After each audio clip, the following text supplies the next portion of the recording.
Você sabia que os 7 dias da criação lá em Gênesis conta toda a história da humanidade?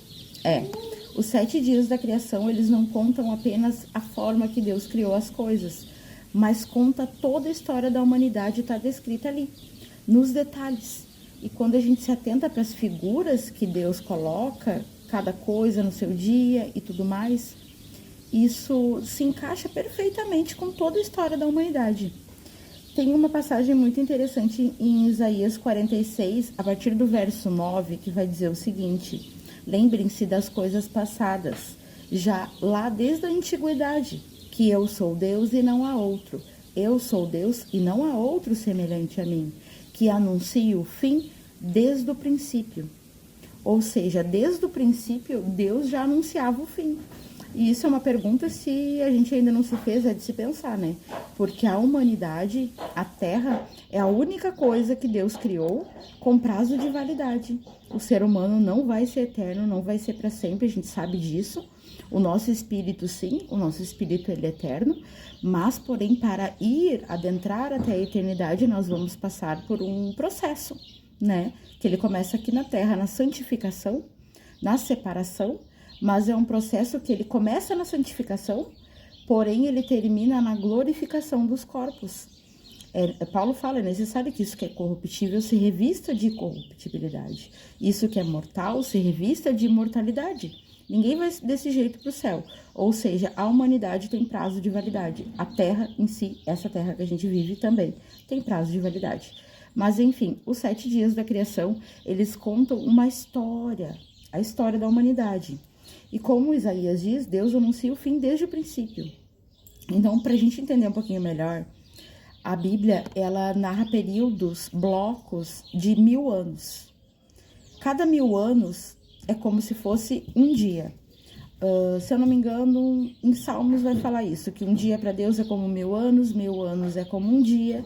Então, a Bíblia, ela nos dá essa referência de comparação de 1000 anos para um dia.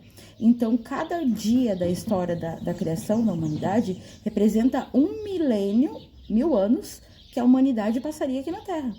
Então, a gente vai ver que lá no primeiro dia, Deus, ele vai dizer que haja luz e houve a luz. E Deus fez a separação entre a luz e as trevas. No primeiro milênio, o que acontece? O primeiro milênio ele já começa no paraíso, no Éden, no jardim de Deus.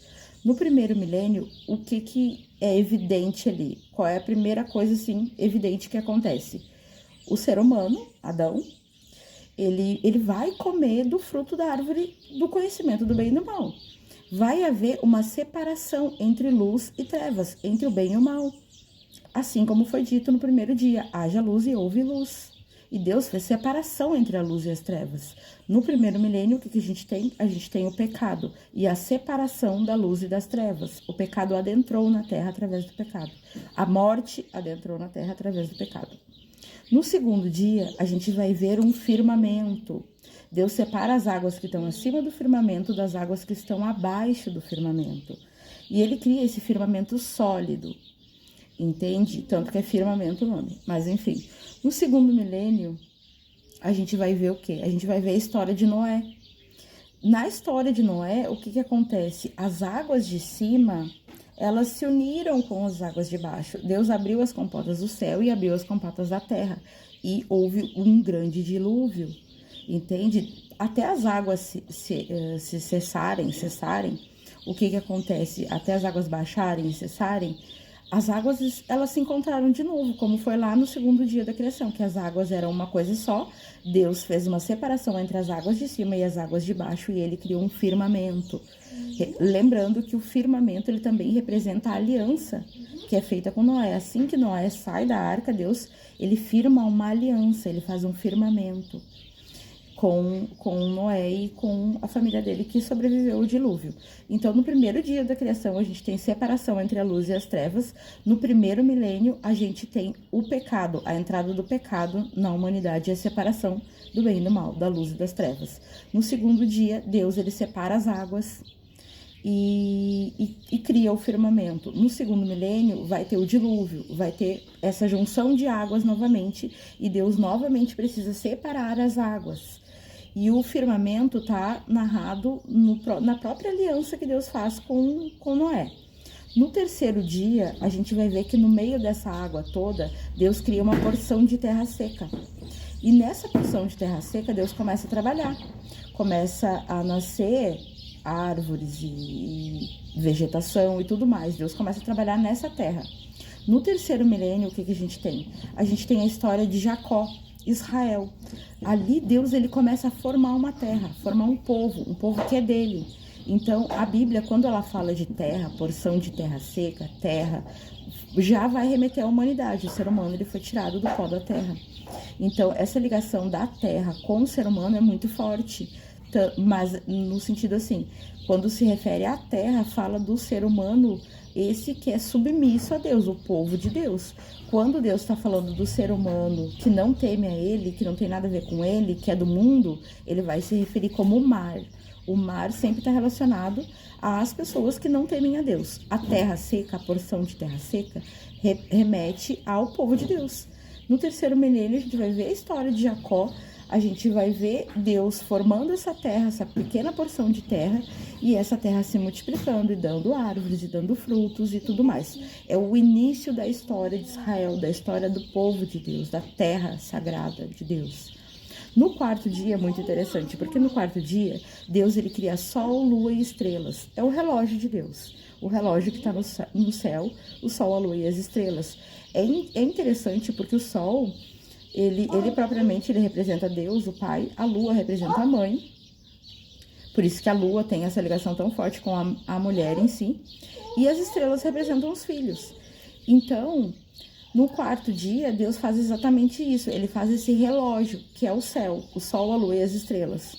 No quarto milênio da criação é que acontece algo que é o divisor de águas. É o que vai, de fato, ser o relógio de Deus. Porque no quarto milênio nasce o Messias, o mais importante de todos os tempos. Então, no quarto dia vai nascer o Messias, que é o sol da justiça. O Messias, ele nasce como o relógio da terra. Tanto que no caso, a história é dividida entre antes de Cristo e depois de Cristo. Na verdade, antes da Era Comum e depois da Era Comum, mas acabou se tornando antes de Cristo e depois de Cristo. Então, Jesus ele foi um divisor de águas, ele foi um relógio. Ali, Deus estabeleceu um tempo, um relógio cronológico. Jesus, ele é o nosso relógio cronológico. No quarto dia, Deus criou o relógio. Ele criou o céu, o relógio do céu. No quarto milênio, vem o filho dele como o sol da justiça. Entende? Fazendo essa transição no tempo. No quinto dia, a gente vê aves e peixes. É muito interessante isso, porque no quinto milênio é onde vai aparecer a igreja.